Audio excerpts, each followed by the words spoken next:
Gloire à celui qui, au-delà de toute réalité, a Eyer et Shereye, a Ahaya Ba Hashem, qu'il bénisse sa parole qui est Yeshua, Mashiach Emet, et par lui encore, par le don qu'il nous a fait du Saint-Esprit du roi Akadosh, nous allons continuer. Donc la troisième partie de la compréhension de qui nous sommes. Ok, donc je parle encore de peuple à couleur foncée, donc de l'origine. On avait déjà vu deux origines. Donc on avait vu qu'une partie de la population du continent, notre continent, est issue du peuple appelé Kemet. Ok, donc des peuples de pharaons antiques. Ensuite, on a vu que la deuxième partie du peuple à couleur foncée qui vit sur le continent est issue de l'ancien royaume appelé Israël. Israël, ok? Voilà. Donc les Israélites. Aujourd'hui, on va faire une revue, ok, de ce qu'on avait vu rapidement avant de continuer. Voilà. Donc, on va voir par des cartes, ok, ce qui s'est passé. On avait vu déjà par la parole, on vous avait déjà donné des références. Voilà. Comme on dit, il faut toujours un appui biblique, mais aussi, hors Bible, il doit avoir un potentiel de démonstration de la véracité des propos bibliques. Car l'Éternel dit qu'il veille à matérialiser sa parole. Voilà. Donc, voilà pourquoi on a le Christ parole, on a le Christ fait écrit et on a le Christ fait chair. Donc, on vous avait donné ces références-là. Osée 7, ok. 11, Osée 9, 3, Osée 9, 6, ok. 2 Rois 17, versets 4 à 8. On vous avait donné aussi Jérémie 37, 7, 10, ok. 2 Rois 25, versets 25 à 26. Jérémie 39, 1 à 10, ok. Bon, tous ces passages-là parlent en gros de la descente du peuple sur la terre actuelle, qui est le continent chaud, ok, qui est appelé aujourd'hui Afrique, ok. Voilà. Donc avant, cette terre-là a été appelée dans le temps antique par les Hébreux Misraïm ou Kemet, ok, voilà, Kemet. Maintenant, elle a été appelée dans un passé plus proche Nubie, ok, ou Éthiopie, ou encore terre d'Égypte, ok. Et plus tard, elle a été appelée Afrique, ok, voilà. Donc, voilà un peu les termes de cette terre-là. On a aussi des références par rapport à cette descente-là. Donc, dans le Talmud, voilà, on a des références dans le Talmud. On a aussi, on va continuer avec les références bibliques. Jérémie 44, 1, ok. On a des allusions maintenant au fait que il y avait aussi des personnes qui descendaient, donc qui fuyaient la terre de Salem, ok, donc le royaume israélite, plus précisément le royaume du sud, ok, qui était le royaume de Yehuda. Donc on a ces références là dans Actes 21, verset 38, où l'apôtre Paul est confondu, voilà, on va le confondre à un Misraïmite, ok, ou un Kemet. On va le prendre pour un Kemet à cause de sa couleur de peau à couleur foncée, qui va être aujourd'hui appelé noir. Donc on avait ces références là. Maintenant on va voir aujourd'hui d'autres sources. Il y a des sources arabes aussi, ok. Donc on va voir d'abord les sources arabes. Voilà, qu'est-ce qu'ils nous disent. On va voir les sources arabes, qu'est-ce qu'ils nous disent. Mais on va voir par une carte, ok, qui va nous révéler cette notion là. Donc cette carte là, voilà, là on a le continent. On a le continent qui est là. Et là, c'est la descente des 10 tribus. Ok? Voilà. Donc, quand les 10 tribus vont descendre, on va voir qu'elles vont venir dans cette zone-là. Ok? C'est là qu'on va faire le royaume ou l'empire du Ghana. Ok? Donc, ce royaume-là a été fondé. C'est un mélange des 10 tribus plus les Kemet qui vont former ce grand royaume-là, géré par Kankou Moussa, ce célèbre roi-là. Ok? Voilà. Et par la suite, quand bien avant lui, il y a eu des rois. Donc c'est à l'époque de ces rois-là que le peuple était en fusion. Quand les musulmans vont arriver, car on entend Konkou Moussa, on voit que déjà il était devenu musulman, converti à la religion musulmane. Les musulmans vont arriver, histoire de répandre l'islam. C'est à cette période-là qu'il y aura dispersion de différentes tribus, que ce soit les Kémètes ou que ce soit les Hébreux qui faisaient partie de cette zone-là, vont se disperser et vont descendre dans ces pays-là. Ok, dans ces pays-là. Nous voyons que là, on n'a aucune direction vers la Côte d'Ivoire, mais on est vers le tour de la Côte d'Ivoire. Ok, donc les 10 tribus vont être autour. Voilà pourquoi on a par exemple les Danites qui ne sont pas venus au départ comme les Gbans, ok, mais eux sont venus plus tard car leur première position c'était le Libéria. Ok, voilà. Et on a les Rubénites par exemple aussi, qui sont les Peuls comme on a vu, étaient plutôt dans la zone Mali, Guinée, ok, voilà, et Burkina. Et après, ils vont descendre vers le nord de la Côte d'Ivoire. Ok, voilà, donc on a ces notions-là. Donc, c'est à partir de l'arrivée des islamistes que, bien sûr, on va avoir cette dispersion-là, qui, eux, vont venir imposer. Il faut qu'on soit clair, ils sont venus imposer leurs notions, leur religion, leurs connaissances à ces peuples-là, car ils vont prendre ces personnes-là et les envoyer en esclavage. Ils vont les vendre, ce qui se fait de nos jours encore. Voilà pourquoi il ne faut pas s'étonner, car le roi Salomon a dit que ce qui a été, c'est ce qui sera. Ok, voilà. Donc ce qui est forcément a été. Aujourd'hui, quand on parle des pays maghrébiens qui induisent nos frères en esclavage, c'est pas quelque chose de nouveau. C'est quelque chose qui a été. Parce que quand on parle de cette venue-là, de ces populations islamiques, c'est des populations qui sont les ancêtres de ces peuples-là aujourd'hui qui sont dans ces zones-là. Et ce que ces personnes-là faisaient, c'est ce qu'ils font aujourd'hui aussi à nos peuples, à notre race, à nous, les hommes à couleur de peau foncée. Donc, il ne faut pas que ça vous horrifie. C'est simplement une vérité que vous ne voulez plus voir depuis longtemps. Nos frères qui sont dans l'islam, qui vont ignorer ou ne pas penser à comment l'islam est venu à eux, plutôt on va vouloir être dans une vision futuriste de l'islam, mais pourtant c'est la base que tu dois considérer, parce que c'est sur les fondements de la base que ton chemin sera tracé. Voilà, un enfant va porter éternellement le nom de son père, il ne va pas porter son propre nom. Ok, s'il le fait, c'est parce que peut-être il n'a pas connu son père. Ok, voilà, sinon il sera identifié par son père toujours. Voilà pourquoi en hébreu on dit Ben. Ben, ça veut dire fils.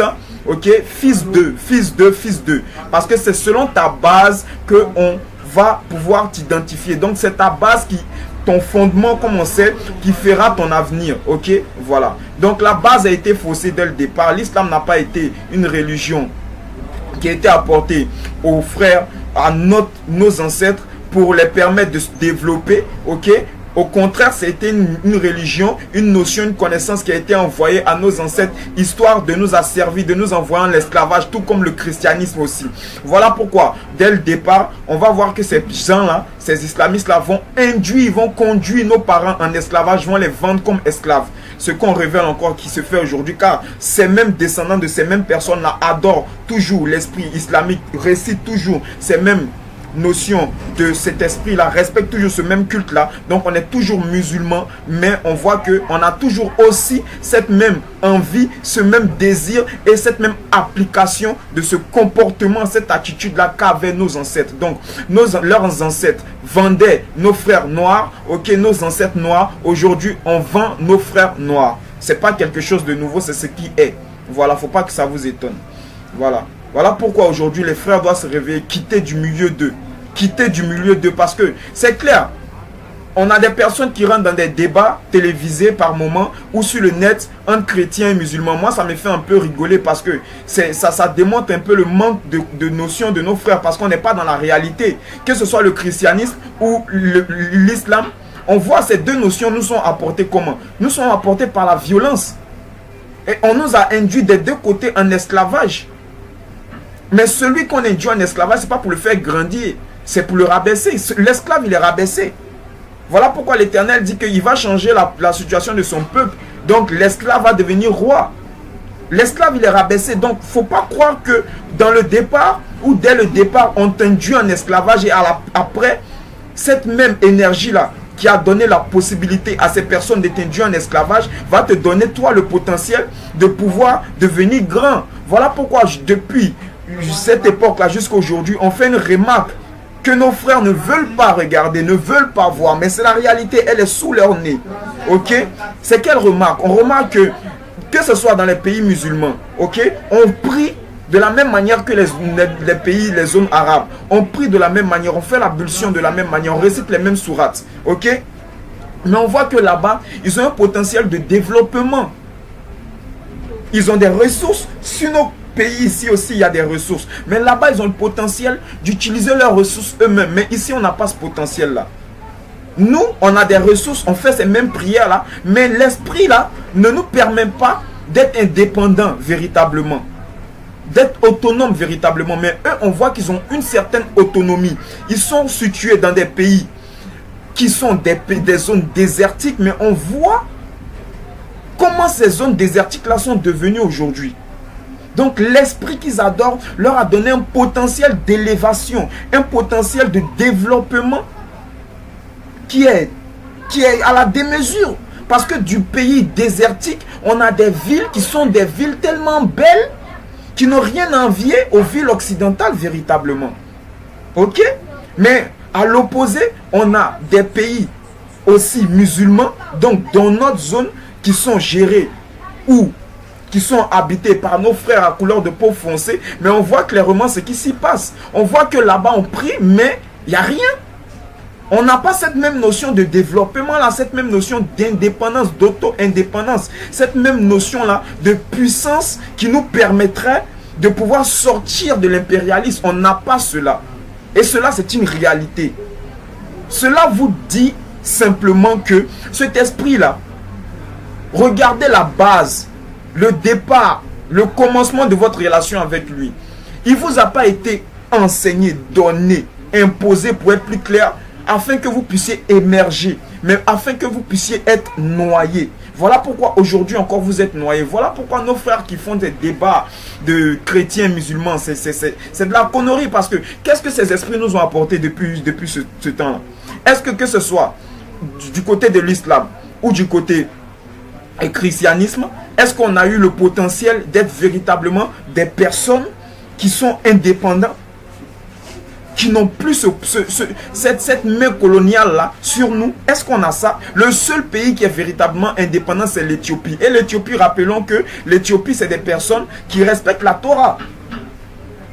Autant cette armée qui a été mise sur place par l'Église catholique, ok, qui appuyait, le nom reviendra, ok, cette armée-là, qui imposait le fait de ne plus respecter la Torah dans le monde entier. Et cela n'était pas leur seule vocation, mais d'imposer au monde entier, aux autres peuples, leur vision. Ok, donc la vision christianisme, qui n'a rien à voir avec l'enseignement du Mashiach, comme on a vu et comme on va voir aujourd'hui. Ok, donc quand ils sont arrivés là-bas en Éthiopie, les Éthiopiens étaient héritiers de la connaissance de Cham, bien sûr, mais aussi du savoir que leur a apporté la population de Yehuda, précisément par le roi Salomon. Donc les connaissances qu'il a données à la reine de Saba, ok, ces connaissances-là lui faisaient comprendre à elle et à son peuple qu'il était opportun de respecter la Torah, histoire de se connecter avec le Créateur, histoire de pouvoir matérialiser une liberté. Et c'est ce qu'ils ont fait. Mais quand l'église est venue là-bas, donc l'inquisition, gloire soit rendue à l'Éternel, merci Roi Kadosh, donc l'inquisition, quand les gens de l'inquisition sont venus là-bas et ont voulu influencer le roi éthiopien pour qu'il puisse adopter cette notion-là, qui était la notion d'abolition de la Torah, du respect de la Torah, le peuple n'a pas accepté. Voilà pourquoi il y a eu cette guerre-là, il y a eu cette rancune-là entre l'Italie, qui est, comme on sait, le pays qui est la base du christianisme, parce que c'est des descendants de Rome, et la guerre contre l'Éthiopie. C'est cette rancune-là. Nous, on est venu te dire qu'il faut aller faire ce qu'il faut faire. Toi, tu veux faire autre chose. Ok, on a eu comme on dit dans le jargon de la rue ici, la dent gardée. Ok, c'est dire la rancune. Mais on a vu que par la suite, la guerre qui a eu lieu a été à l'avantage de qui? A été à l'avantage de l'Éthiopie parce que eux, ils ont gardé la Torah. Alors l'Éternel a vu leur démarche, envie de respecter sa volonté. Parce que le Mashiach a dit, il ne suffit pas de dire mon nom, il faut faire la volonté. La volonté, c'est quoi? C'est respecter la Torah. C'est respecter la loi de l'Éternel. Le Christ lui-même, il dit que dans Matthieu 5, 17 à 20, clairement de respecter la loi. Ok? Cela, on reviendra dessus. Donc, on a vu cette guerre-là. On voit que c'est actuellement la révélation de la défense qu'apporte l'Éternel à un peuple minoritaire qui l'adore. Qui fait que le peuple puissant tombe toujours devant lui. On a le peuple hébreu qui était minoritaire face aux Grecs, donc au temps de la Ménorah, où on va allumer ce chandelier là qui va réallumer la connexion, réanimer cette connexion avec l'Éternel, et on va voir que les Grecs vont perdre les guerres face au peuple d'Israël. On a aussi le David contre Goliath. Goliath qui adorait des faux esprits, David qui adorait l'Éternel, et on va voir que David va renverser Goliath, ce qui n'est pas dans la réalité qu'on a véritablement. C'est pas quelque chose de normal parce que David c'était un gringalet, Goliath c'était quelqu'un en mux, et Goliath c'était un grand guerrier. David, voilà, il n'avait pas le savoir militaire.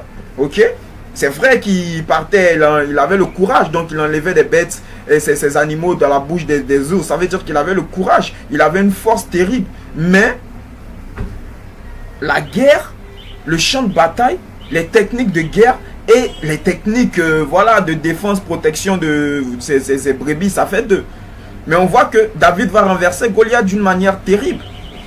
Ok, voilà. Donc on a cette même réaction là qui va se révéler encore avec l'Éthiopie. Les Éthiopiens qui n'avaient pas des chars, ils n'avaient rien de si grand. Ils avaient des chevaux et des fusils anciens.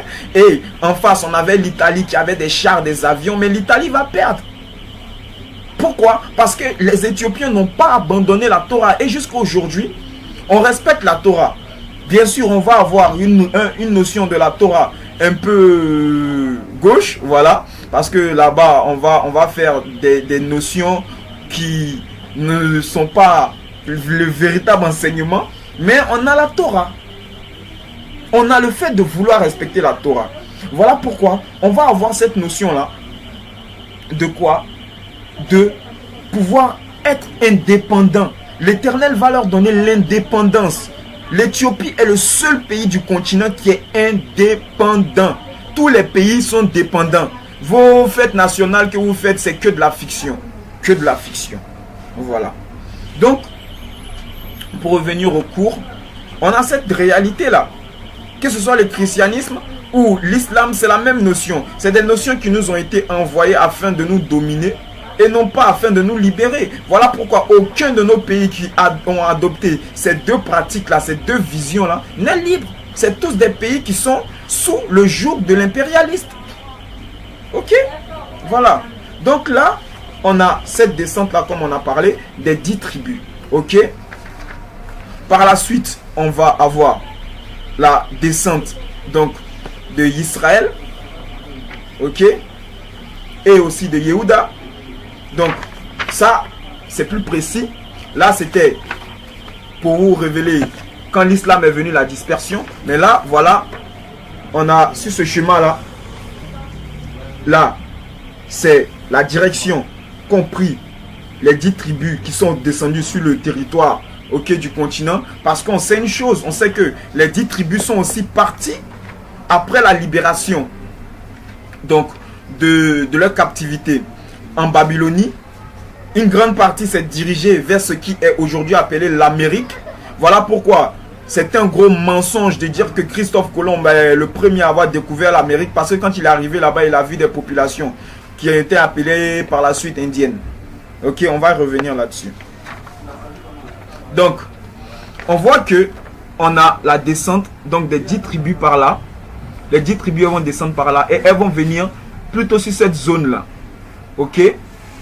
Donc, ici. Je mets bien la carte. Ok. Donc ici, elles vont venir sur cette zone-là. Ok. Maintenant, on a le royaume de Yehuda. Quand lui va descendre, lui va plutôt venir vers le centre. Et aussi, quelques fractions vont venir vers l'ouest. Mais comme je vous ai dit, il y a déjà les bancs qui sont quittés du royaume de Yehuda, qui étaient descendus avant cette descente-là. Parce que cette grande descente-là, c'est la descente de 70. Ok. Donc après la destruction du temple de Salem, voilà la descente de tout le grand lot de la population de Yehuda. Ok, voilà, ici, on va descendre ici. Donc ensuite, on va peupler toute cette zone-là. Ok. Donc, on voit que là, c'est une zone où il y a spécialement des Yehudaïtes. Spécialement la zone congolaise, la zone camerounaise. C'est des zones où c'est concentration de Yehudaïtes. C'est des Yehudaïtes qui sont là-bas seulement. Ok, voilà. Et dans les pays qui sont aussi en bas. Ok, voilà. Voilà pourquoi on qualifie cette zone-là de Bantou, qui est la notion qui révèle le royaume de Yehuda. Ok, donc le peuple de Yehuda. Maintenant, cette descente-là, ça c'est la descente des Kohanim. Les derniers Kohanim. On sait que le royaume de Yehuda était constitué de 3 familles. Lévites, donc les Kohanim, les Yehudaïtes d'abord et les Benjamites. Donc ils vont descendre ici. Ok. On sait qu'il y a une fraction qui va descendre et va venir se positionner vers le Bénin ici. Ok. Voilà. C'est cette fraction-là qui va être emmenée en Haïti. Ok. Voilà. Et aussi il y a d'autres qui vont quitter aussi du Congo, qui vont être emmenés aussi en Haïti. Bref. Mais on a une dernière fraction qui, elle, va rester vers la zone arabique. Ok. Et ensuite, elle va descendre par ici. Elle va pas passer par la terre de Misraïm, ok, pour descendre. Elle va plutôt emprunter le chemin de l'eau. Et ça, c'est les Limba. Et ils vont venir se positionner ici. Ok, eux, c'est des Kohanim qui, contrairement aux autres Kohanim, vont toujours adopter le respect de la Torah. Et jusqu'à aujourd'hui, eux, ils sont thoraïques. Ok, donc ils suivent la Torah. Mais ils vont faire une chose, eux, ils sont dans le judaïsme. Parce qu'à leur époque, dans la zone où ils étaient, il y a eu l'effervescence du judaïsme. Il y a eu ce culte-là appelé le judaïsme qui a commencé maintenant à avoir une influence, ok? Donc à naître en cette zone-là. Donc eux, ils ont adopté ce culte-là. Plutôt que l'ancienne adoration véritable de Ahaya Bahashem. Ok? On va voir la différence s'il le permet. Donc, pour bien voir les zones où se trouvent les Israélites aujourd'hui, voici ces zones-là. Donc, de la zone Congo, c'est la zone où les Yehudaïtes sont les plus nombreux. Ok? Et on a des minorités qui sont ici dans cette zone verte-là. Ok? Voilà, on a des minorités. Et ça, c'est la zone Maghreb. Ok? Voilà. Donc, on a quelques Kémètes qui sont ici. Mais là aussi, il y a des Kémètes. Mais en fait, cela, c'est pour vous montrer un peu la zone où les Yehudaïtes sont partis et sont restés.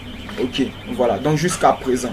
Et c'est de là qu'on va faire cette extraction de notre peuple-là pour être induit en esclavage. Donc, on a compris maintenant. Ça, c'était le résumé de l'autre cours. Voilà.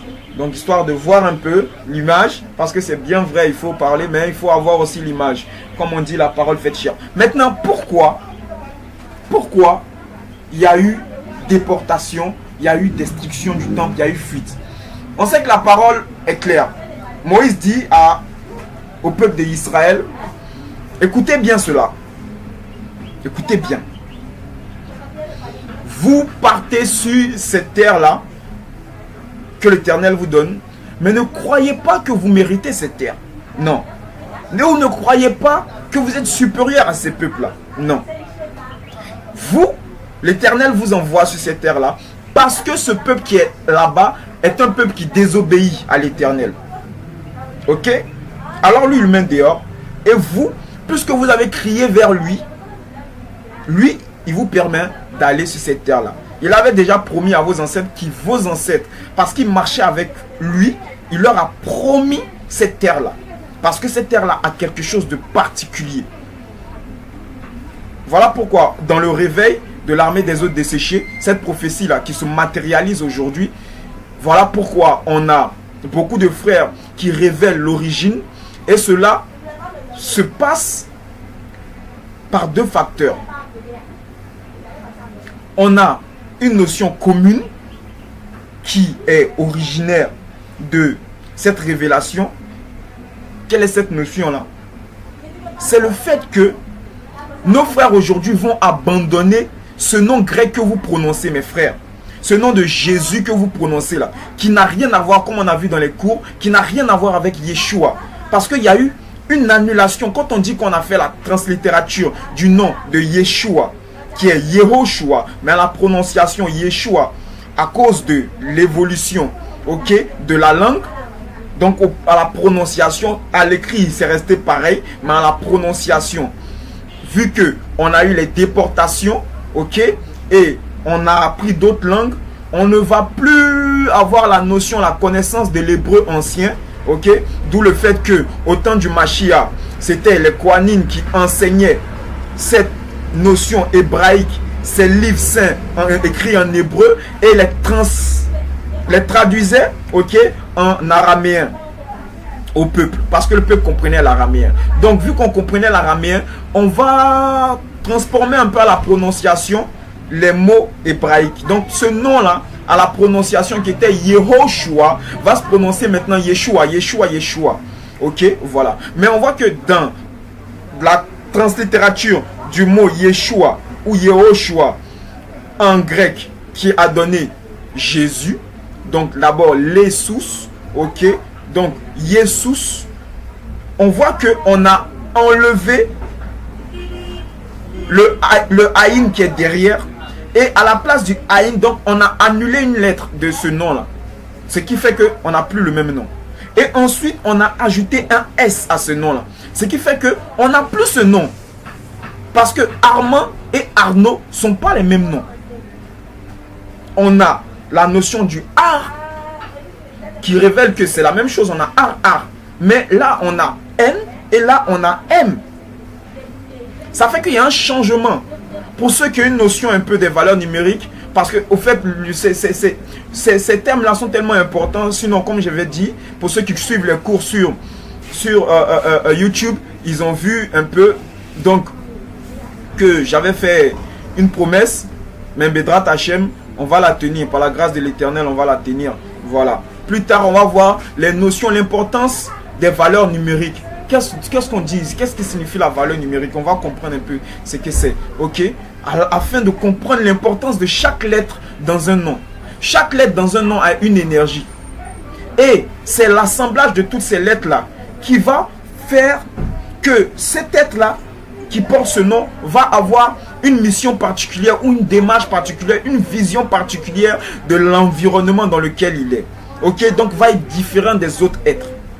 Ok, si vous prenez une grande famille qui porte un même nom, donc un nom de famille, vous allez voir qu'ils ont une notion similaire tous. Donc ils ont une manière de faire quelque chose qui est pareil. Mais le prénom qu'ils vont posséder chacun d'entre eux va faire qu'ils vont être différents les uns les autres, tout en étant similaires par le premier nom qu'ils portent tous. Ok, voilà. Donc cela c'est possible par la notion des lettres.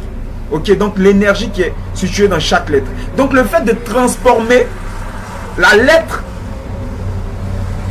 et d'en ajouter une autre, donc d'abord d'annuler une lettre à Yeshua, et qui est le Aïn, et d'ajouter un S, le S qui ne correspond à aucune lettre du Yeshua, cela nous révèle qu'on a eu une autre notion, donc un nouveau nom qui n'a rien à voir avec Yeshua. Voilà pourquoi l'énergie de ce nom-là va plutôt induire, conduire, enseigner le contre-enseignement de Yeshua, qui lui demande de respecter la Torah, et cet esprit-là va plutôt, cette énergie-là va plutôt enseigner de ne pas respecter la Torah.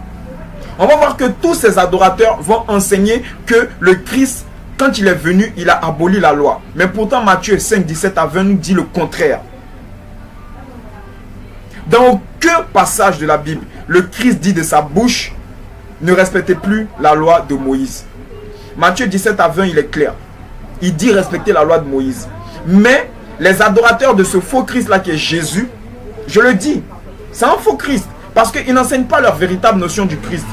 Pourtant, c'est écrit dans la parole, respecter la loi de Moïse. Respecter la Torah. Alors, on va dire ces adorateurs prétendent qu'il est venu et il a donné un nouveau commandement. Ok? On dit que c'est aime ton prochain comme toi-même maintenant. Mais prenez Lévitique 19 au verset 18. Vous allez voir que aime ton prochain figure dans la Torah depuis toujours. Mais le Christ dit quoi? Le Mashiach, Yeshua dit quoi? Le véritable dit quoi? Il dit que la conclusion de la Torah, la conclusion de l'enseignement des prophètes, c'est aime ton prochain comme toi-même. Cela veut dire quoi? Cela veut dire qu'en respectant les points de la Torah, en respectant les enseignements des prophètes, tu arriveras au point d'aimer ton prochain comme toi-même. Je prends un point dans la Torah qui dit que quand ton ennemi a un animal qui est tombé dans un trou et qui est en train de souffrir pour retirer cet animal-là, va l'aider. Mais si je vais aider mon ennemi et il sort l'animal du trou, il ne sera plus mon ennemi parce qu'il va avoir un sentiment qui est contraire au sentiment premier qu'il avait. Il va comprendre que la haine, l'idée qu'il avait de moi, c'est une idée faussée. Parce que je suis venu en aide. Donc, il va considérer maintenant l'aide que je lui ai apportée. Et lui aussi, il va vouloir me faire du bien. Et on va se faire mutuellement du bien, ce qui revient à quoi? Au fait qu'on n'est plus ennemis, mais on s'aime comme nous-mêmes. Ok? Donc, il n'y a plus mon ennemi, c'est mon frère maintenant. Voilà à quoi la parole nous emmène. Mais aujourd'hui, dans le christianisme, il n'y a pas ça. On enseigne le contraire de cela. On enseigne le non-respect de la loi de Moïse.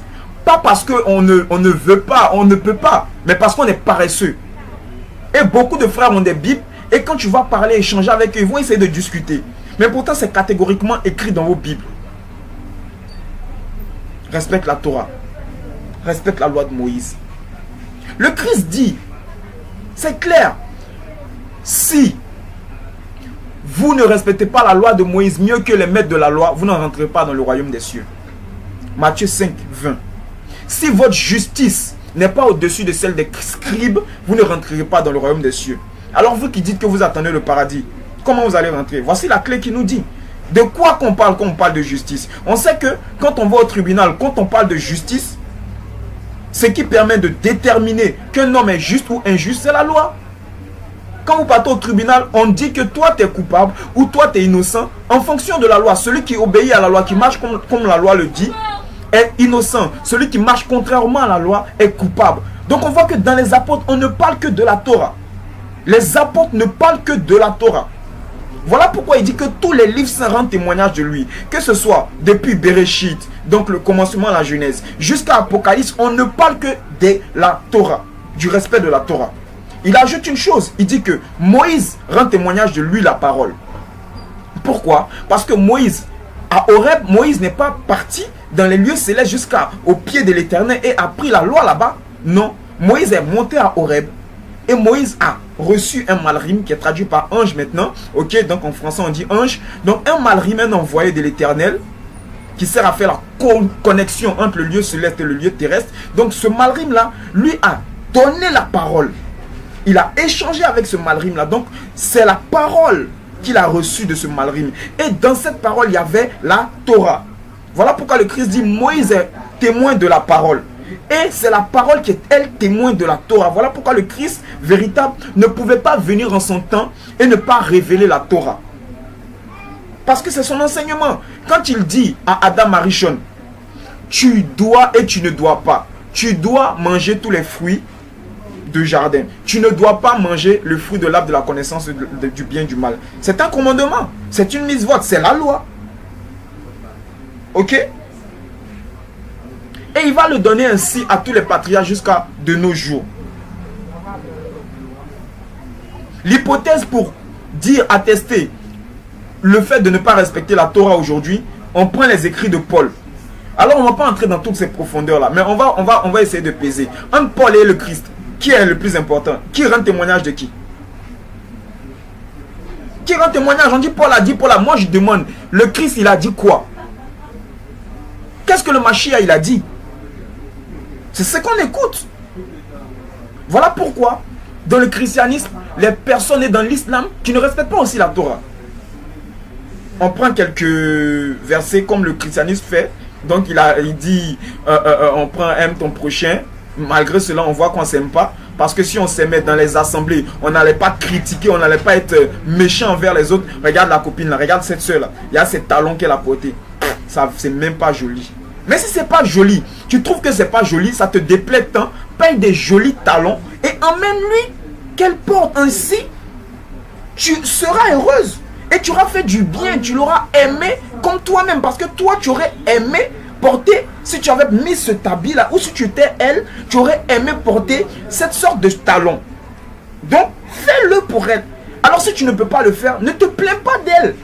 Mais on va plutôt se plaindre, on va faire l'hypocrisie. Regardez les frères, quand on sort toujours de l'église, on arrive à la maison, on a toujours quelque chose à dire contre lui, contre elle, contre... C'est toujours des clans. Ça, c'est la marque du non-amour. Parce qu'on ne respecte pas la Torah. Le Mashiach, il était clair. Il dit, l'enseignement de Moïse et des prophètes conduit au aime ton prochain comme toi-même. Tu ne peux pas ne pas passer par là et arriver au aime ton prochain. Voilà pourquoi aujourd'hui les frères n'ont pas la connaissance de leur origine. Cela, c'est la révélation qui n'ont pas le Saint-Esprit. Parce que le Christ a dit quoi? Il dit, le Père vous enverra de ma part l'Esprit Saint de vérité. Il vous révélera qui je suis, qui il est, la vérité. Donc tout ce qui était caché vous sera révélé. Et aujourd'hui, nous qui ne sommes rien, parce que nous avons voulu respecter la Torah, selon l'enseignement du Christ, il nous a fait la grâce de savoir notre origine, qui est la base de toute chose. Parce que tu ne te connais pas, tu ne sais pas qui tu es, tu ne peux pas savoir qui tu vas devenir. On voit nos frères, depuis des siècles, s'identifient aux Occidentaux. Donc on a un mal-être nous-mêmes. Voilà pourquoi l'homme à la peau foncée se méprise lui, mais met en l'air l'occidental. Tu vas voir dans une rue un occidental passer, tout le monde va le regarder. Mais un noir peut être bien habillé, pendant que ses frères vont le voir aussi. On s'en fout. On s'en fout. Ok? Parce que c'est ancré dedans. Parce qu'on n'a pas de base nous-mêmes. On n'a pas de racine. Notre racine qu'on a, c'est la racine qu'ils nous ont enseignée. C'est laquelle ils sont forts que nous. Point barre. Mais aujourd'hui, on sait qu'ils ne sont pas forts que nous. Pourquoi? Parce que ce soit l'empire ou le royaume d'Israël, c'était un royaume qui avait le potentiel de les dominer. Que ce soit le royaume des Kémètes, c'était des royaumes qui avaient le potentiel de les dominer. Et tout le savoir qu'ils ont aujourd'hui, l'histoire nous enseigne qu'ils ont pris ce savoir-là de ces zones-là. Que ce soit la zone de Babylonie ou la zone de Misraïm ou de Kémet. D'où le fait que dans toutes les sociétés secrètes, quand on dit francs-maçons et autres, on a ces notions-là qui sont là-bas. C'est par ces notions-là qu'aujourd'hui, on a construit tous ces buildings, tous ces grands immeubles, tous ces édifices. Ok? Donc on voit que la source de tout, c'est nous. Et non pas ce qu'on nous a fait croire. Qui est que la source de tout, c'était eux. Ok? Donc il faut qu'on se réveille. Mais aujourd'hui, pourquoi dans le christianisme, nos frères n'ont pas eu le potentiel de révéler nos origines? Parce qu'ils ne respectent pas la Torah, c'est tout simple.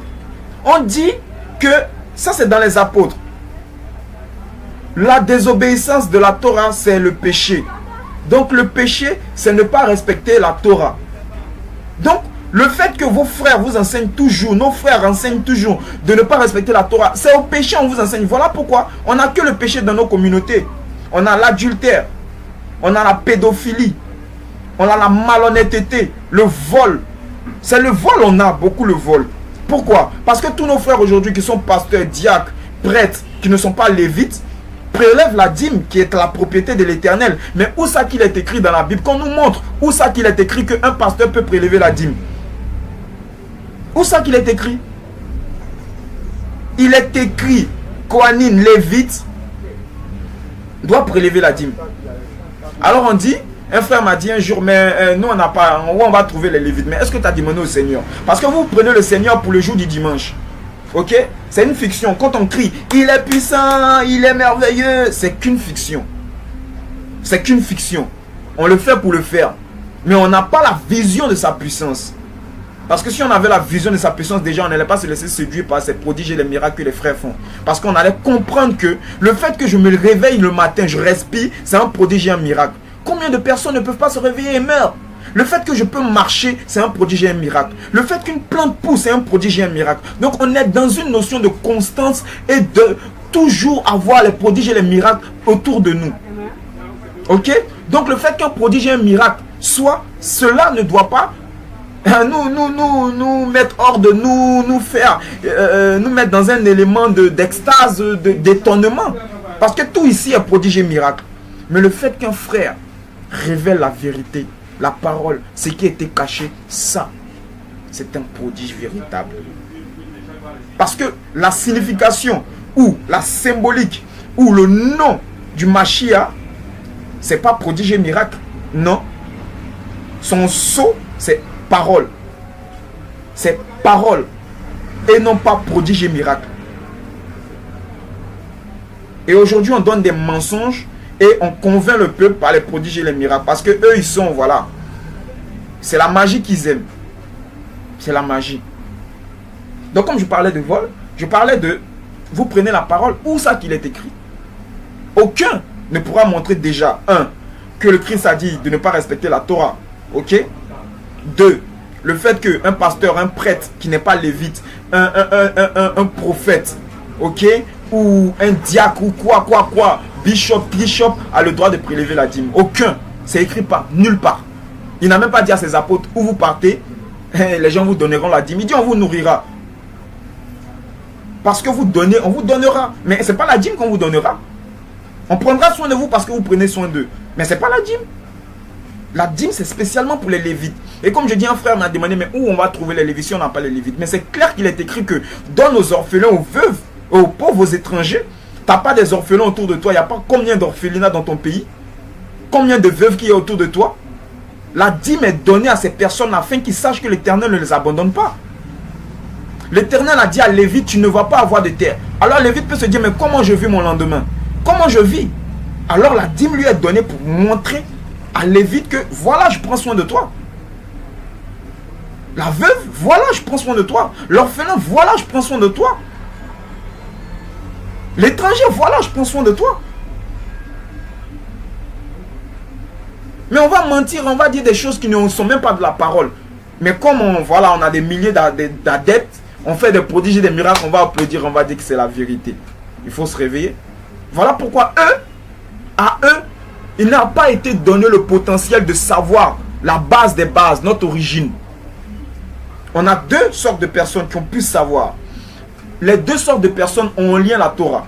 On a des personnes qui sont allées dans le judaïsme. Je dis bien dans le judaïsme, je ne parle pas du judéo-chrétien. On a des frères qui sont dans le judéo-chrétien. Bien sûr, ils ont des notions de connaissance, mais ne savent pas l'origine. Si vous leur demandez, ils vous diront que les Israélites, c'est les Juifs. Mais ceux qui sont quittés dans le christianisme et qui sont donnés à fond dans le judaïsme, ok? Parce que là-bas, on est à fond dans la Torah. Et là-bas, le judaïsme va négliger la notion de ce Jésus-là qui, sans qu'il ne sache, en vérité, n'est pas le Mashiach. Ok? Ce n'est pas le Mashiach, du vrai Mashiach, qui est Yeshua. Mais c'est une usurpation du Mashiach, car il a dit de faux Christ vont venir. Et voilà un, bien sûr, qui a tout usurpé. Mais comme la vérité finit toujours par triompher, aujourd'hui, il est démasqué.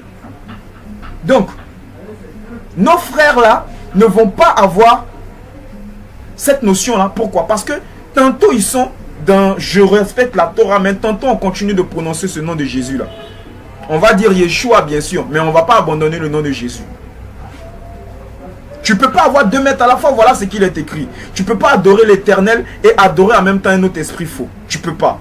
Soit tu fais avec l'Éternel, soit tu fais avec l'esprit faux. Parce qu'il y a deux forces. Toujours les créatures ont eu deux voies. Les forces contraires. Tu ne peux pas emprunter les deux voies en même temps. Non. Ok? Voilà pourquoi eux n'ont pas ce potentiel-là. Mais ceux qui ont abandonné cette notion fausse et sont dans le judaïsme, et cela, je vais parler même des juifs même, qui sont à fond véritablement dans le judaïsme, qui sont dans le respect de la Torah à fond, arrivent au point de reconnaître que le sauveur c'est Yeshua, Mashiach et Maître. Des grands parmi eux, ok? Donc l'un des plus grands parmi eux, l'a révélé. Ok? Il a révélé qu'il a une vision du Mashiach. Et le Mashiach lui a apparu. Et ce Mashiach-là, ce n'est que Yeshua. Mais pourtant, les Juifs, eux, ne vont pas respecter Yeshua parce que pour eux, leur compréhension de Yeshua, ils vont faire une allusion à ce faux Christ-là. Ok? Mais c'est normal parce qu'ils ne sont pas nous. Nous, on peut faire la distinction. Eux vont rejeter tout l'enseignement du Mashiach sans prêter attention. Mais s'ils prêtaient attention, ils allaient voir que ça a tout à voir avec la Torah, ça a tout à voir avec l'enseignement des prophètes. Mais nous, on ne fait pas ce tri-là. Non, parce qu'on sait qu'il n'y a qu'une seule parole. Et quand on observe cette parole-là, on voit que c'est la même direction, c'est la même voie.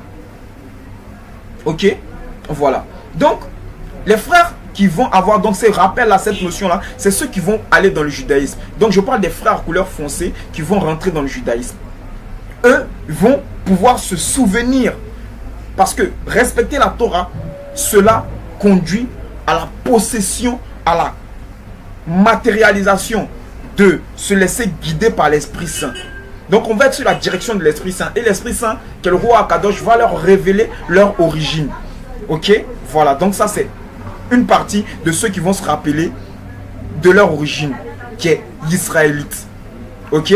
Cela, on va poster des vidéos pour vous montrer cela. Ok? Donc c'est les frères qui sont dans le judaïsme, mais qui savent véritablement d'où on vient. Ok? Et on a la deuxième vague dont je fais partie.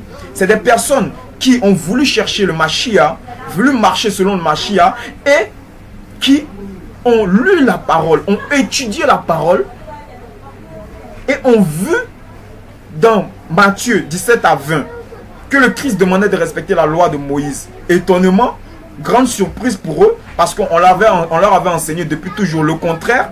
Ils ont continué dans la démarche de voir est-ce que cela, ça tenait la route. Est-ce qu'on avait des sources aussi dans les autres livres des apôtres de cette notion-là. Et ils ont vu, on a vu que dans les apôtres, dans les autres livres des apôtres, on a cette notion de respect de la Torah. C'est ainsi que on a tous entrepris, chacun à son niveau, de respecter alors la Torah. Alors le Créateur nous a fait la grâce, par bien sûr la promesse du Mashiach, Yeshua, du roi Akadosh, qui lui nous a révélé notre origine hébraïque. Et cela, je vais vous poster des vidéos aussi de ces frères-là. On a des frères Yehudaïtes qui sont aux États-Unis, qui aujourd'hui ne vivent plus comme la majorité des hommes américains, donc des noirs américains qui ont la peau foncée. Eux, ils vivent comme les Israélites parce qu'ils ont vu que voilà ce que le Christ a demandé de faire. Voilà comment il veut qu'on marche. Donc eux étant là-bas, ils se rappellent de leur origine et enseignent la Torah. Je vais faire une petite parenthèse. Il y a l'un de mes frères, Dawad, ok, que je salue déjà, shalom à toi mon frère, qui a reçu une sœur qui lui envoie un message et qui lui disait que la Torah n'est pas spirituelle. Donc quand on parle de spiritualité, les chrétiens sont plus dans la spiritualité, nous on parle que de Torah.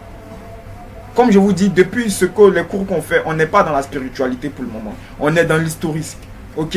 On est dans l'histoire, ok? Voilà. Mais cette histoire-là, elle est puissante. Parce que sa base, c'est quoi? C'est la spiritualité. Mais la Torah est tellement spirituelle que c'est normal qu'un chrétien dise que la Torah n'est pas spirituelle. Seul un chrétien peut le dire. Ou celui qui ne respecte pas la Torah peut le dire. Sinon, celui qui respecte la Torah, celui qui a une vue sur la Torah, doit savoir que, de manière même littérale, il a déjà la notion que la Torah est spirituelle. Mais la Torah, c'est un élément qui est quitté des cieux pour être donné à la terre. Mais c'est une base spirituelle.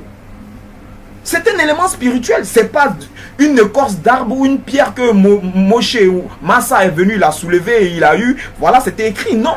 Les pierres, la parole est claire. Les pierres lui ont été données d'un esprit, d'une force, d'un malrim. Elle lui a été donnée du feu.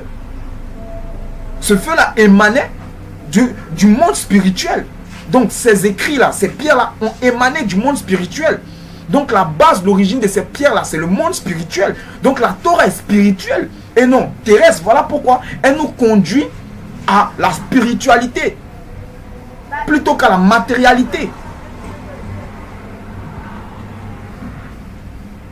Car toutes les mises votes de la Torah, tous ces commandements-là, nous révèlent quoi? L'union, l'unité, qui est quoi? La révélation de l'être un. Parce que quand deux forces contraires se croisent et s'unissent, elles ne font plus qu'un. Donc c'est la révélation de l'être premier, l'éternel, qui est un être spirituel. Il est au-delà même de la spiritualité. Mais vous, mes frères, vous êtes plutôt, vous, dans la matérialité. Parce que vous ne respectez pas la Torah. On voit les slogans de vos réunions, de vos prières, vos croisades de prières. Ok? On voit les affiches de vos séminaires, tout et tout. Mariage, travail, enfantement, quoi encore. Mais tout ça, c'est des éléments terrestres. Ça n'a rien à voir avec le monde spirituel. La Torah t'apprend une chose. Tu viens de l'être un. Fais tout sur la terre pour te mettre dans l'état propice pour le retour du Mashiach afin de retourner à l'être un. C'est ce que la Torah t'enseigne. C'est ce que la Torah t'enseigne. C'est tout ce qu'elle t'enseigne. Et cela, c'est des notions spirituelles et non terrestres. Voilà pourquoi, quand par exemple on fait des discussions avec des frères en échange, on voit que les frères chrétiens, eux, on le voit même dans les notions avec les musulmans quand ils font des échanges, dès qu'ils voient qu'ils n'ont plus de mots à ajouter, ça s'énerve. J'ai eu des frères qui m'ont menacé. Mais c'est normal, parce qu'on est dans une vision terrestre. Ok? Mais nous appréhendons ce qui est au-delà du terrestre. Par la grâce du Saint-Esprit, bien sûr. Ça fait que nous ne voyons pas ce qui est matériel, mais au-delà du matériel. On a dans le christianisme des personnes qui vont insulter l'Éternel, ils vont l'insulter parce que j'ai trop de problèmes, je souffre trop, mais moi je prie, moi je suis comme ça, je marche comme ça, je fais ça, je fais ci, mais voilà, je souffre, mais pourquoi tu tout ça pour moi? On comprend pourquoi tu pleures, mon gars. Tu pleures parce que tu n'as pas la vision d'Hébert. La vision d'Hébert, c'est la vision spirituelle. C'est de savoir une chose, que le mal, en vérité, n'existe pas, il n'y a que du bien. Parce que la base de la création, c'est la Haratson Atava, qui est l'envie de faire du bien. Donc la volonté du bien. Donc demande-toi, le problème, le pépin qui vient vers moi aujourd'hui, c'est afin de me révéler quoi qu'il vient, que l'Éternel... Attends, si l'Éternel voulait te tuer, là, il te casse le cou, il t'enlève le souffle et puis tu meurs.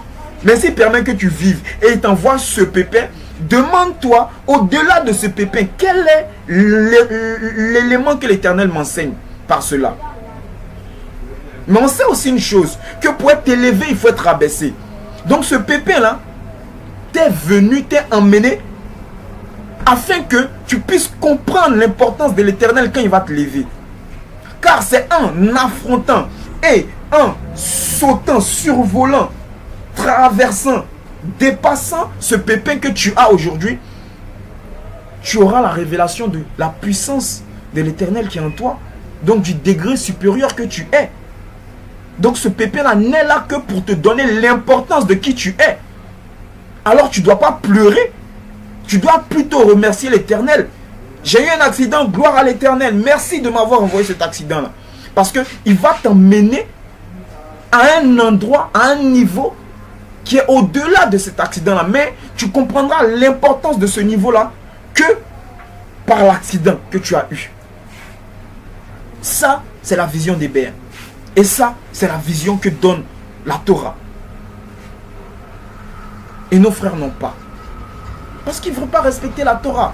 Alors on va dire n'importe quoi. Ok? On va raconter des bobards.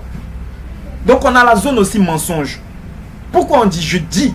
Et la parole le dit que nos frères dans le christianisme sont des menteurs. Pourquoi?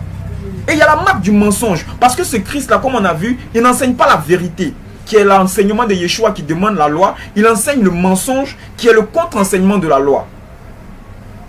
Parce qu'on enseigne de ne pas respecter la Torah. Ok? On parle de 10 commandements, que le Christ a dit. Où est-ce qu'il a dit 10 commandements? Où est-ce qu'il a parlé de 10 commandements? Il n'a jamais parlé de 10 commandements. Il a parlé de la loi de Moïse. 613 points. On dit, mais c'est trop. Mais si tu te mets déjà une limite, comment tu pourras arriver?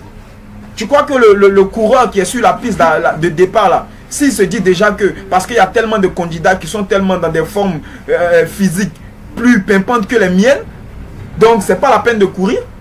Mais s'il se dit ça, il va pas faire un pas pour courir. Mais il se dit que malgré eux, moi, en tout cas, je vais arriver et je vais remporter. Voilà ce qu'il se dit. Et voilà pourquoi il remporte, ou il est parmi les premiers. Ou même il a l'audace de prendre le départ, de faire les pas. Voilà. Mais on va dire qu'il y a trop, il y a tellement, est-ce qu'on peut, est-ce que de nos jours, il a dit que c'est pour toujours qu'il donne. De nos jours, toi, tu as des jours, toi. Tu as des jours. C'est pas lui qui fixe de nos jours. Parce que tu veux vivre selon ton corps, selon tes plaisirs. Voilà pourquoi tu parles de nos jours. Parce que c'est selon les plaisirs de ce temps-là que tu parles de nos jours. Mais il savait que ces plaisirs allaient venir. Il savait que ces envies allaient être. Mais il a donné la Torah et dit tu dois la respecter. Ok? Donc le mensonge se fait comment? On a la marque du mensonge parce que ce nom c'est un nom mensonger. Ça n'a rien à voir avec le nom du Christ. Voilà pourquoi on a la matérialisation du mensonge. Quand nos frères, bishops, pasteurs, prêtres, tous ces gens-là qui font des prodiges et des miracles. Bon, les prêtres ne font pas trop cela. Mais eux, on sait que voilà, ils sont dans la fausseté claire. Voilà, eux, ils démontrent qu'ils sont dans la fausseté. Eux, ils n'ont rien à voir avec Yeshua. Depuis toujours, eux le révèlent. Voilà, eux, ils sont dans leur notion de faux Christ de Jésus, crucifié sur la croix. Eux, ils font le culte de la mort plutôt que de faire le culte de sa résurrection. Voilà. Donc, eux, ils sont dans cette notion-là. Mais on parle de nos frères qui disent que eux, ils sont sortis de là. Et eux, ils sont dans la vérité. Et que eux, ils enseignent la vérité. Mais pourtant, c'est le mensonge. Comment ce mensonge-là se matérialise? Par tout ce qu'ils disent. Dites-nous aujourd'hui, la langue que vous dites, la ripopopopopopopo, ça veut dire quoi? Si ce n'est pas du mensonge, c'est quoi? Si ce n'est pas du mensonge, c'est quoi? Parce qu'une langue qu'on prononce, qu'on n'a aucune notion de compréhension. On a deux personnes qui vont faire cela, mais ils ne se comprennent pas et tous. Quand la parole dit que à la tour de Babel, l'Éternel a confondu les langues, donc d'une langue est devenue plusieurs langues, mais ces langues-là, donc les 70 langues, ces langues-là, celui qui les prononçait savait ce qu'il disait, mais c'est celui qui était en face de lui qui ne comprenait pas ce que l'autre disait. Mais vous, dites-nous si vous comprenez même ce que vous dites. Et vous dites que c'est la langue des anges. Alors ne dites pas c'est la langue des anges. Dites c'est les langues des anges. Pourquoi c'est les? Parce qu'il y a plusieurs langues.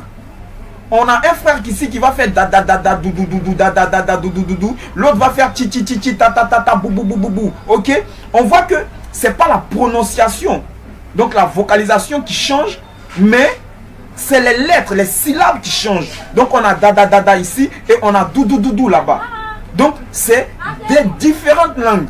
Parce qu'une langue c'est défini par la différence de l'écriture déjà et aussi de la prononciation. Donc on a un mot, par exemple, oui qui se dit en français, ok? On a yes en anglais, mais c'est le même oui, mais on a différentes écritures, ok? Donc on a différentes écritures, pourquoi? Parce qu'on a des différentes syllabes qui sont employées pour dire le même mot. Ok? Donc on est en face de deux langues différentes. Mais c'est ce que vous faites. Donc c'est pas une seule langue. Vous avez plusieurs langues. Mais aucun de vous n'est capable de nous enseigner que cette syllabe-là signifie ça. Ce mot-là signifie ça. Ce mot-là signifie ça. Alors vous dites que c'est l'esprit vrai qui vous a induit, qui vous conduit, qui vous dirige à dire ces mots-là. Mais quel est le message qu'il nous donne quand vous prononcez cela? Quel est le message? Parce qu'une langue est faite pour révéler un message. On parle pour révéler notre volonté, ce qu'on veut. L'Éternel a envoyé sa parole afin que les êtres humains sachent ce qu'il veut. Voilà pourquoi le Mashiach a dit qu'il est venu faire la volonté. Ok? La volonté du Père. A révélé cette volonté-là. Lui qui est la parole. Alors dites-nous clairement. Qu'est-ce que ça signifie? Aucun de vous ne peut nous dire. Mais on dit que c'est la langue des anges. Oui, c'est la langue des malrimes. Mais de quel malrime? C'est des faux malrimes. Parce que des vrais malrimes ne peuvent pas vous pousser à dire du n'importe quoi. Le Saint-Esprit ne peut pas vous pousser à dire du n'importe quoi. Non. Tout ce qui permet de dire, c'est des choses qui sont évidentes. Et des choses qui sont attestées. Qui sont basées sur de la réalité. Et sur un entendement. Vous n'allez pas parler inutilement. Il n'a pas ce temps-là de faire des choses inutiles. Voilà pourquoi que le nom chrétien, c'est inutile. La langue même que vous dites encore, c'est inutile. On a des gens qui vont faire combien de miracles de réveiller des morts. Et à la minute après, on est chocolo pala pala poulou, pile poulou pala pala, roupum bibou boubou. Qu'est-ce que tu racontes? Dis-nous ce que tu dis. On va comprendre. Parce que c'est un message que tu nous envoies. Non, mais c'est les anges qui me poussent à... Donc ces anges-là, ils te font parler, mais ne te donnent pas le sens de ce que tu dis. Alors pourquoi ils te font parler? Quel est le sens de ta parole? Ça, c'est le mensonge incarné. Et cela, c'est courant. Des gens vont venir s'arrêter devant d'autres personnes, puisque ce n'est pas une langue véritable. Si c'était une langue véritable, on allait avoir les pionniers, ceux qui ont eu la première révélation de cela, allaient faire un dictionnaire, et allaient apprendre aux autres, aux novices, comment on arrive à prononcer cela. Tel dialecte, voilà ça. Telle consonne, voilà ça. Telle voyelle se prononce comme ça. Et voilà comment la signification se prononce. Et voilà ce que ça signifie. Donc au fur et à mesure, les gens allaient apprendre. Mais non, c'est pas comme ça.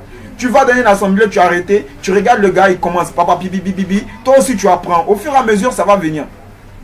Mais tu apprends, tu ouvres ton être à un esprit, c'est tout.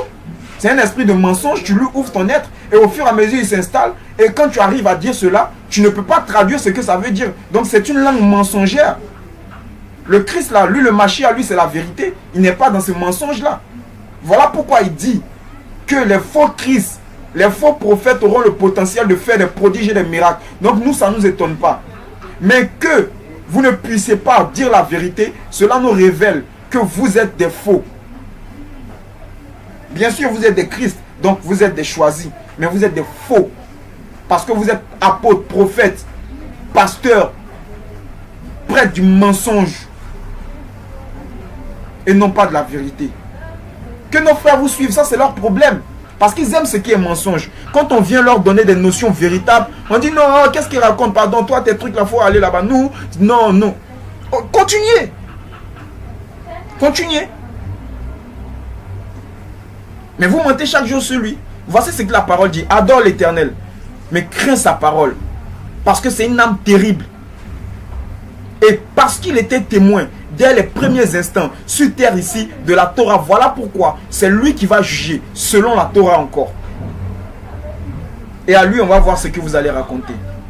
Il vous permet de voir par vos yeux la vérité et le mensonge, mais vous préférez rester dans le mensonge. Non, mais est-ce que mais il a réveillé un mort? Donc même s'il dit ça, même s'il ne comprend pas ça fait. Il n'y a pas des personnes qui réveillent des morts. C'est le premier qui réveille un mort. Ok? C'est le premier. C'est le Mashiach qui dit que les faux. Voici, Matthieu 24, 24, il dit les faux vont faire des prodiges et des miracles. Donc ils auront le potentiel de réveiller des morts. Car ce potentiel-là leur a été donné. Mais ce sont des faux quand même. Je vous dis bien. Le Mashiach n'est pas déterminé par les prodiges et les miracles. Il est la parole. La vérité. Émette. Si vous voulez continuer de suivre ces faussaires-là, qui vous enseignent le contraire de l'enseignement de Mashiach, continuez. Mais ceux, véritablement, qui veulent de Mashiach, commencez dès maintenant à vouloir de la Torah. Et vous verrez la différence. Vous verrez la lucidité que le Saint-Esprit va vous donner. Le véritable Saint-Esprit, pas cet esprit faux-là qui vous pousse à mentir, à dire du mensonge. Voilà pourquoi aucun d'eux n'a le potentiel, depuis combien de temps, de révéler. Mes frères, voilà votre origine. Nous sommes Israël. Nous sommes Kemet. Non, on n'a pas ce potentiel-là. Tu vas avoir travail. Tu vas avoir. On va vous faire trembler, vous faire traîner bêtement. On va vous jeter des entités puissantes dans le corps pour vous permettre d'être dépendant d'eux. La parole enseigne une chose.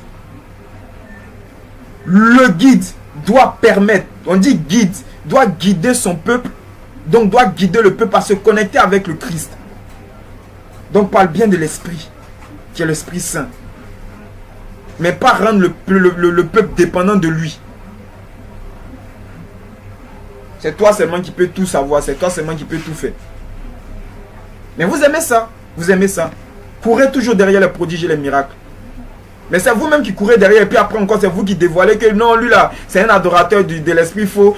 Mais vous nous fatiguez, ça me fait tellement mal de voir à quel point vous réagissez comme si vous n'avez pas de réflexion en fait.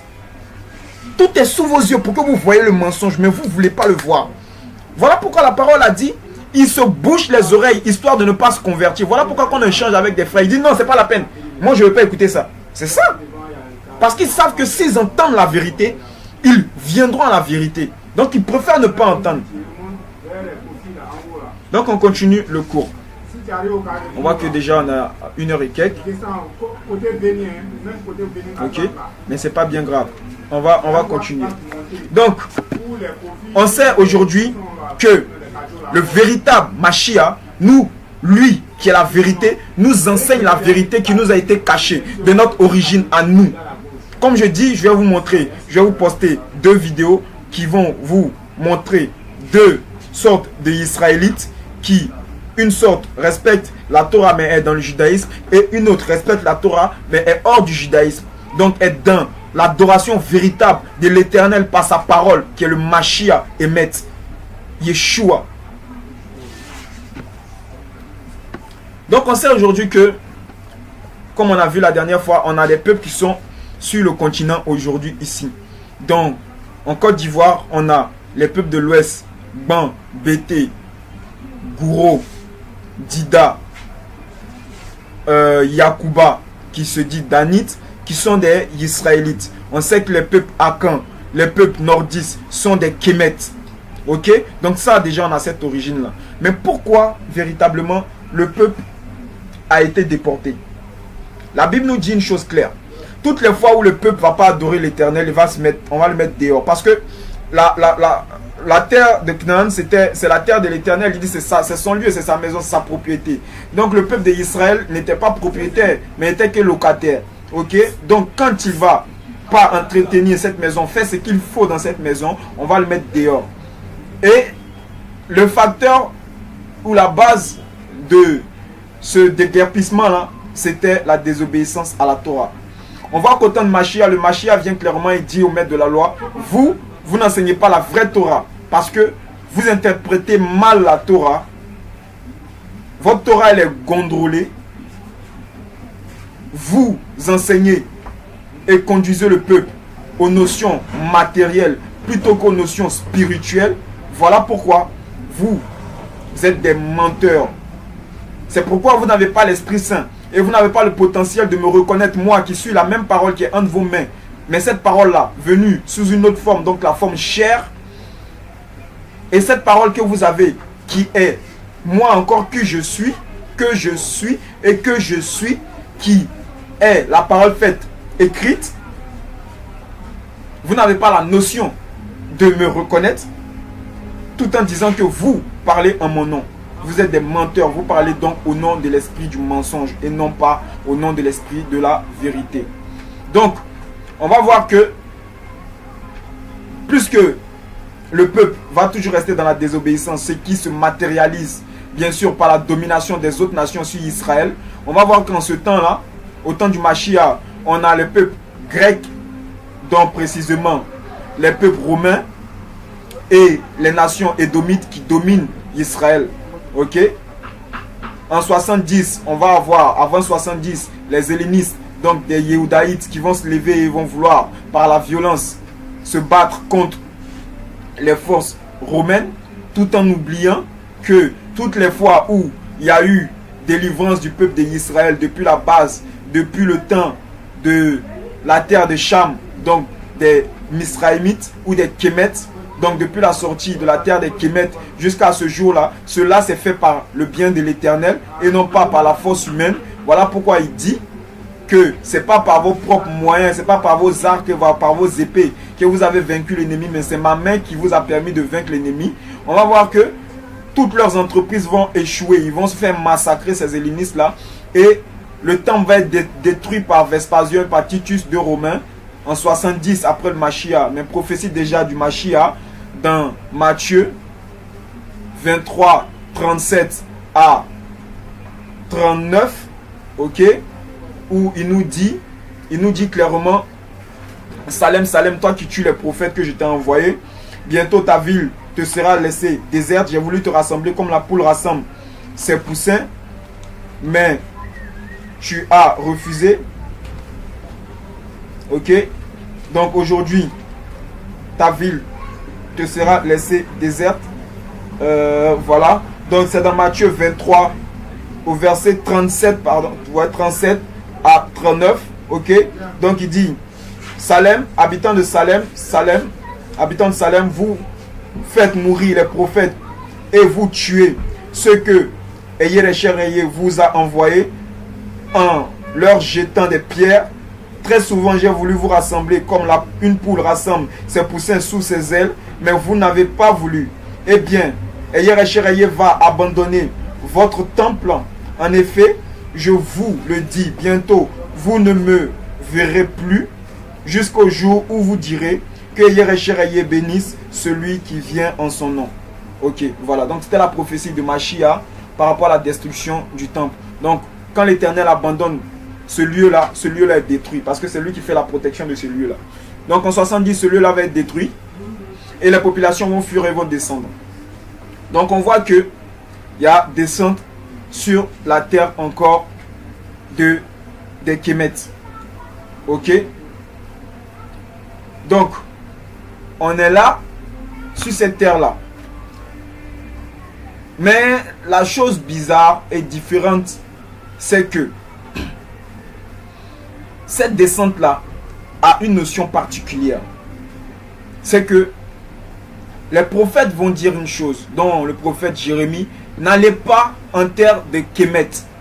Préférez en son temps, je parle de bien avant 70, en son temps, préférez la direction de Babylonie. Donc pourquoi? Pourquoi cette notion de Babylonie?